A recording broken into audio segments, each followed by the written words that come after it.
Tim Polsek Metro Bekasi melakukan olah tempat kejadian perkara 7 remaja yang tewas di Kali Jati Asih, Bekasi, Jawa Barat. Untuk mengetahui kronologi kejadian, polisi membawa satu terduga pelaku tawuran yang sebelumnya sempat ditangkap ke lokasi penemuan 7 jenazah. Salah satu pelaku tawuran Pak Kapolsek ya? Yang ditangkap hari Jumat Pak Kapolsek ya? Iya. Sabtu pagi. Oh, Sabtu pagi ya, siap. Hadir. Dari hasil pemeriksaan sementara terhadap jenazah remaja, tidak ditemukan luka terbuka ataupun patah tulang. Polisi memastikan ketujuh jenazah remaja tersebut melompat ke dalam kali sebelum ditemukan meninggal dunia. Terkait dugaan ketujuh remaja tersebut bagian dari kelompok yang akan melakukan tawuran dan dicegah oleh tim patroli perintis presisi masih didalami kepolisian. Mungkin kalau lebih detailnya nanti sama dari Pusdokes yang melakukan pemeriksaan, tapi dari hasil sementara tidak ditemukan luka terbuka pada ketujuh jenazah dan tidak ada patah tulang pada alat gerak. Apa namanya? Ya, Pak, yang akan ikut tawuran begitu Pak, yang dibubarkan nama perintis presisi itu bagaimana Pak? Itu nanti akan kita dalami. Berarti sejauh ini diasumsikannya memang loncat ya Pak? Sementara kita asumsikan, bukan asumsi, memang faktanya loncat. Ya. Pak, perkaranya akan ditarik ke Polda atau masih di Polres Bekasi? Ditangani di Bekasi dulu, nanti kita efektif. Salah satu keluarga korban dari 7 jenazah remaja yang ditemukan di Kali Jati Asih, Bekasi mendatangi Rumah Sakit Polri Kramat Jati, Jakarta Timur. Pihak keluarga memastikan satu jenazah benar bernama Muhammad Rizky yang ditunjukkan kepolisian melalui foto dan identitas KTP. Ini tahu hilang itu kapan? Sabtu sore. Terus baru. Tapi ini udah mengenalinya dari apa Mbak? Tadi dari ada fotonya. Ini berarti tadi sudah dipastikan adiknya ada apa untuk mengurus data-data antemortem, postmortem udah ada koordinasi dengan pihak RS Polri. Udah. Katanya suruh apa? Ada data yang harus diserahkan atau apa? KTP aja. Oh, KTP aja. Oke, tapi dicocokkan sama dengan korban ya. Rumah Sakit Polri Kramat Jati telah membuka posko anti-mortem di gedung DVI. Posko ini dibuka untuk keluarga yang merasa kehilangan anggota keluarganya terkait 7 jenazah remaja di Kali Bekasi. Saat ini sudah ada 2 keluarga yang menyerahkan data ke posko anti-mortem guna keperluan identifikasi. Tim Liputan, Kompas TV, Bekasi, Jawa Barat, dan Jakarta.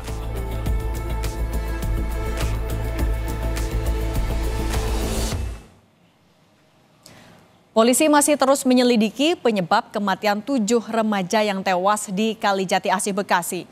Polisi juga melibatkan Propam serta Kompolnas untuk mengungkap kasus ini. Kita bahas bersama Ketua Harian Kompolnas Beni Mamoto. Pak Beni, selamat petang. Selamat petang. Pak Beni, Kompolnas kan juga dilibatkan dalam mengungkap. Nah, kalau temuannya sejauh ini dari Kompolnas dan juga koordinasi dengan polisi seperti apa, Pak?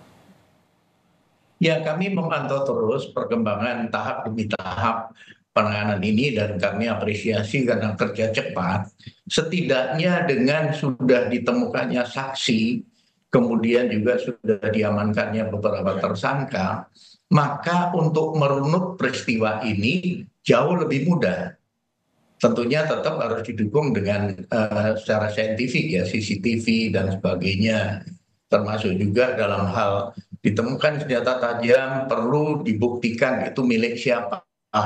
Tidak hanya pengakuan tapi juga perlu dengan pemeriksaan DNA. Apakah DNA orang itu ada di senjata tajam tersebut. Nah, ini kami lihat prosesnya lebih cepat dan kemudian diharapkan dari pemeriksaan saksi-saksi dan para tersangka prarekonstruksi sudah dilakukan. Dan menurut kami sambil menunggu hasil otopsi, nanti sudah bisa dilakukan rekonstruksi secara lengkap.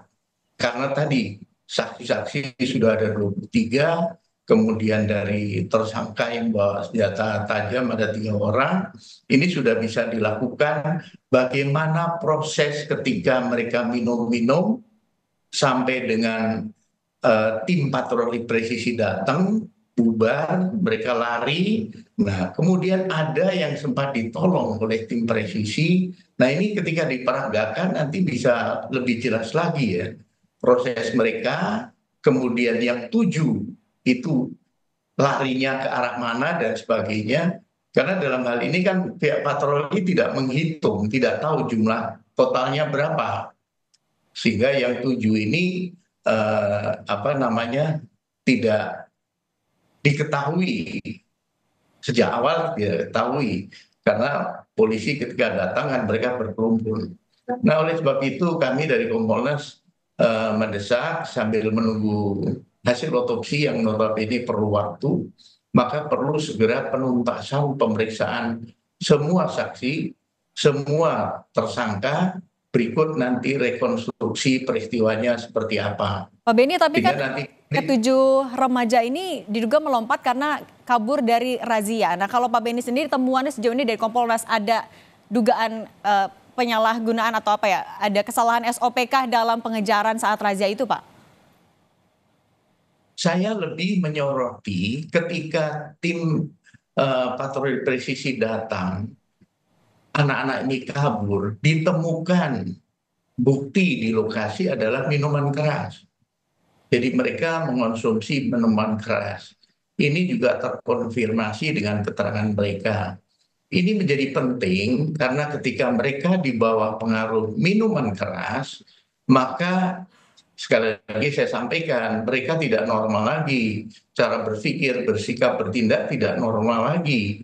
Rasa takut berlebihan sehingga kabur, atau sebaliknya, malah berani melebihi dari orang yang normal.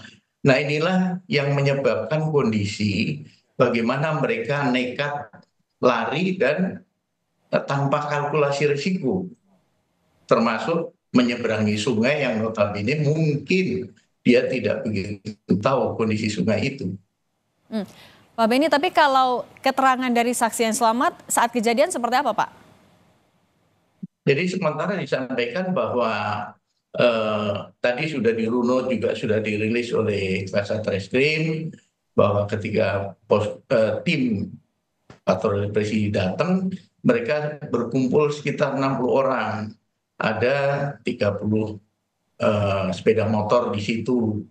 Nah, ketika datang pada kabur, ditemukan di situ ada senjata tajam, juga ada minuman keras. Nah, arah larinya 2 arah. Satu mereka ke gang perumahan, yang satunya ke arah Kali Bekasi. Nah, sementara itu kan patroli tentunya tidak bisa menghitung ya berapa yang lari ke sungai, berapa yang lari ke gang. Nah, namun ada yang sempat ditolong oleh patroli presisi ketika dia tidak mampu untuk menyeberang. Dan itu akhirnya mereka memberikan keterangan. Nah, inilah yang perlu kami nanti sesegera mungkin setelah pemeriksaan tuntas dilakukan rekonstruksi sambil menunggu hasil otopsi nanti keluar. Nah, Pak Beni, kalau dari polisi sendiri kan juga sudah memberikan atensi kalau harus diungkap secara terbuka, termasuk juga ada pemeriksaan dari Propam Polri terhadap 9 anggota dari Polres Metro Bekasi Kota. Kalau dari Kompolnas untuk mengungkap kasus ini secara terbuka, termasuk soal tadi dugaan adanya penyalahgunaan atau salah SOP, seperti apa, Pak? Ya, kami dari Kompolnas selaku pengawas eksternal diberikan akses seluas-luasnya oleh jajaran Polri, oleh Pak Kapolda, Pak Kapolres, untuk kami mensupervisi kasus ini. Sehingga tahap demi tahap kami terus pantau perkembangannya, hari ini meriksa berapa, siapa saja, dan sebagainya. Nah, nanti pada saatnya rekonstruksi kami juga akan hadir ke lokasi, dan kami selalu mengingatkan, berangkat dari pengalaman kasus di Padang, kami selalu ingatkan untuk optimalkan pendekatan secara saintifik. Contoh, handphone yang disita segera dibuka, isinya apa, jejak digital dari anak-anak ini di medsos bagaimana, kemudian juga profiling anak-anak ini semua, terlibat dalam berapa kali tawuran, di mana dan sebagainya, pimpinannya siapa dan sebagainya. Ini perlu segera dilakukan supaya nanti diketahui ada berapa geng atau kelompok yang sering melakukan tawuran. Maka kami juga menghimbau untuk dilakukan patroli cyber kepada seluruh jajaran Polda untuk mengidentifikasi potensi gangguan Kamtipmas yang disebabkan oleh tawuran yang dilakukan oleh kelompok-kelompok. Ini sudah dilakukan oleh Kapolda Sumbar. Belajar dari peristiwa AW, kemudian diidentifikasi ada sekian puluh kelompok yang suka tawuran, kemudian dilakukan intervensi, didekati orang tuanya, kemudian tokoh masyarakat setempat, untuk mereka tidak melakukan tawuran, untuk mereka diberikan aktivitas yang positif, entah olahraga, kesenian, dan sebagainya. Ini saya pikir apa yang dilakukan oleh Bapak Kapolda Sumbar itu positif ya. Karena ada kampanye anti tawuran yang dilakukan oleh seluruh elemen masyarakat. Oke, baik. Pak Benny Mamoto, terima kasih sudah berbagi di Kompas Petang. Semoga sehat selalu Pak Benny.